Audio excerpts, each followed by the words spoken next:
All right, so today we're going to be doing a deep dive into Genesis, Oh, wow. chapter 16 through 21. Okay, yeah.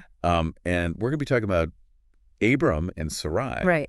who become Abraham and Sarah, Of course. the maidservant Hagar, and of course the son that everyone is waiting for, Isaac. Yeah. And you might think you know this story, but we're going to unearth some insights about faith, human nature, and trusting God's plan that are just as relevant today as they were thousands of years ago. Absolutely. I think what's so fascinating about these chapters is how they zoom in on like the messy human side of faith. Yeah. You see these figures, like these larger-than-life figures wrestling with really relatable struggles, like Right. infertility, power dynamics, jealousy. Right. Yeah. There's even a little bit of ancient geopolitical intrigue. Wow. Yeah. Okay. So let's jump right into the thick of it with Genesis 16. Okay. Sarai and Abram are facing a challenge many couples can relate to today. Unfortunately. Infertility. God promised them a child, Yeah. but years are passing and there's no sign of an heir. Right. It's got to be incredibly frustrating. Absolutely. And this is where we see that tension between human desire and divine timing. Sarai, in a move that might seem shocking to us now, suggests that Abram have a child with Hagar, her maidservant. It's such a decision loaded with social and emotional complexity. Oh, yeah. We're talking about surrogacy in a time when power dynamics were completely different. Right. Like you can't just separate the personal from the political here. Exactly. And of course, this arrangement, it backfires spectacularly. Yeah. Jealousy and conflict erupt, reminding us that even in ancient times, relationships were messy. Yeah. Human emotions ran high. Oh, for sure. But the question this raises for us even today is, how do we deal with those moments when God's timing just feels excruciatingly slow? Yeah. When we feel that urge to take matters into our own hands, just like Sarai and Abram did? That's like that age-old struggle between faith and control. We want to believe, but sometimes it's hard to resist trying to force the outcome we desire. Yeah. And often, like in this story, our meddling just creates more complications. Right, because we're operating with limited vision. Yeah. We can't see the full tapestry that God is weaving. Well, that's it. So let's fast forward to Genesis 17, Okay. where we see just how far beyond our understanding God's plans can be. Abram, now a staggering 99 years old, gets a visit from God, Wow. reaffirming the promise of a son. Okay. And just to underscore that a new chapter is beginning, God changes Abram's name to Abraham, meaning father of many. 99 years old. I can't even imagine the mix of emotions that he must have felt. Right. Doubt, disbelief, maybe a flicker of hope buried under years of disappointment. Well, the text actually says that he laughs. Oh, really? This wasn't just like a polite chuckle. It was that deep, incredulous laughter that comes when something is just so far outside your realm of possibility. So even Abraham, this like giant of faith, struggles to grasp the magnitude of God's promise. It's amazing. What's the takeaway for us here? I think Is it that our doubts don't disqualify us from God's plan? it's even more than that. Okay. It's about recognizing that God operates on a completely different time scale than we do. Right. What seems impossible to us. Like fathering a child at 99. Exactly. Fathering a child at 99 Yeah. is child's play for God. It's a reminder that our limitations don't limit him. Okay. His promises aren't bound by our human constraints of time or logic. All right. So we've got divine promises defying human logic, complicated family dynamics. And this is just the first act. Oh, right. Where do we go from here? Well, this is where Sarah gets pulled into the spotlight. Okay. In Genesis 18, she has her own encounter with the divine. Okay. And let's just say her reaction is just as relatable as Abraham's laughter. All right. We'll save that juicy bit for part 2 of our deep dive. Okay, sounds good. So last time we left off with God dropping this like mind-blowing promise on 99-year-old Abraham. Right. Now it's Sarah's turn to grapple with the impossible. Exactly. In Genesis 18, we get this incredibly vivid scene. Okay. 3 strangers, who we later learn are angels, show up at Abraham and Sarah's tent.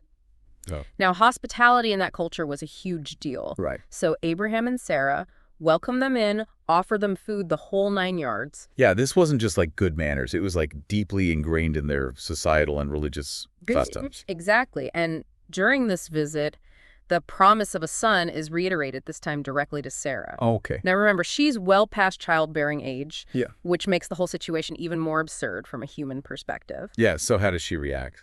Well, Does she fall to her knees in praise or burst into tears of joy? not quite. The text tells us she laughs.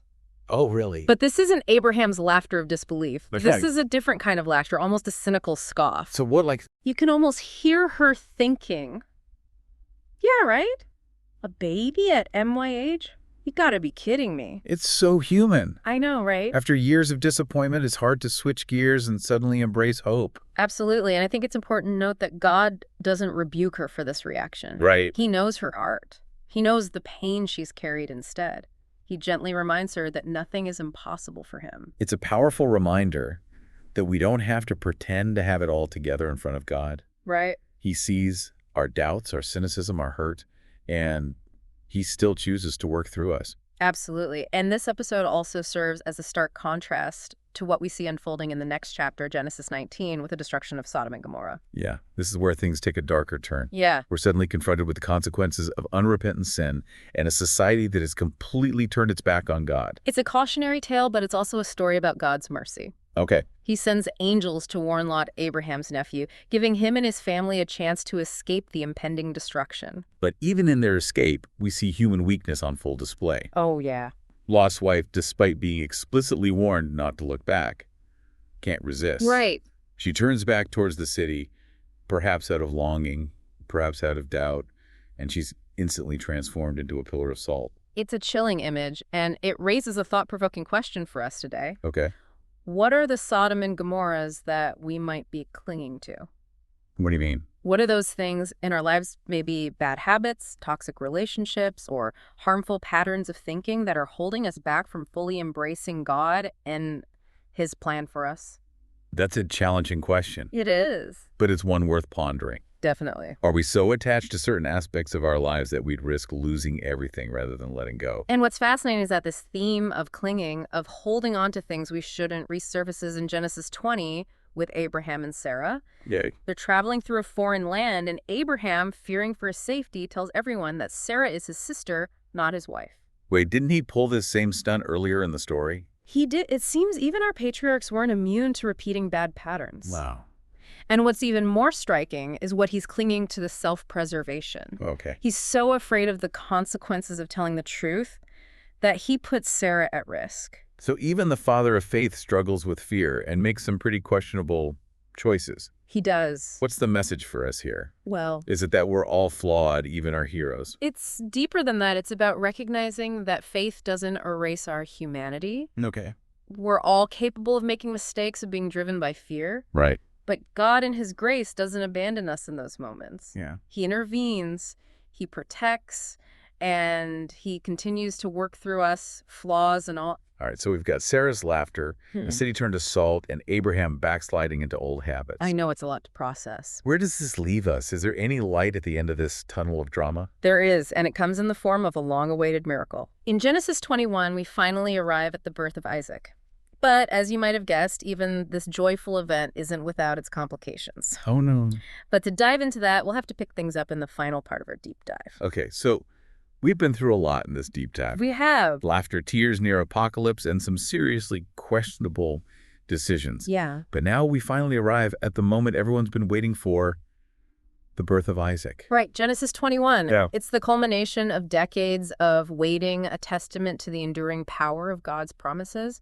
But even amidst this joy, we see a shadow of complexity emerge. What do you mean? Well, Sarah sees Hagar and Ishmael, the son, born out of that earlier impulsive decision, as a threat to Isaac, Right. to his inheritance, to his future. Like she's trying to control the narrative, even though God has already written the ending. Exactly. Yeah. It highlights that human tendency to want to control the narrative, even when God has already written the ending.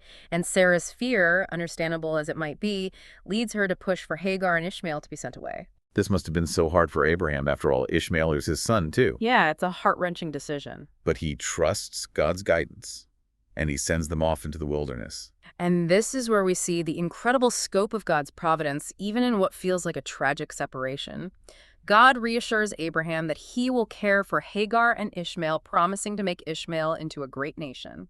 So even when human choices create these like messy, painful situations, God is still weaving his plan, extending his grace to all involved. Precisely. This story isn't just about the fulfillment of a promise to Abraham and Sarah. It's a story about God's faithfulness extending to multiple generations. Yeah. even those born out of our flawed attempts to manipulate circumstances. It's a good reminder that God's plans are always bigger than our limited understanding, that his compassion reaches further than we can imagine. It also prompts us to consider how our own actions might impact others, Right. even generations down the line. Like, what legacies are we creating? What legacies are we creating? Are we sowing seeds of faith and generosity, or are we clinging to fears and insecurities that create ripple effects of pain? Man, that's deep. It is. I think that's the beauty of these stories. Yeah. They aren't just historical accounts. They're mirrors. Yeah, they're mirrors reflecting back our own struggles, our own attempts to grapple with the complexities of faith and life. And ultimately, they point us back to the one who holds it all together, the one whose promises remain steadfast even when our human vision is clouded by fear and doubt. So as we wrap up this deep dive, I want to leave you with this thought. What resonated most with you? Where do you see these themes of impatience, fear, and ultimately God's enduring faithfulness playing out in your own story? Because these ancient narratives aren't just about Abraham and Sarah. They're about us, about the ongoing drama of faith and human experience, and the God who is always at work even when we can't see the full picture.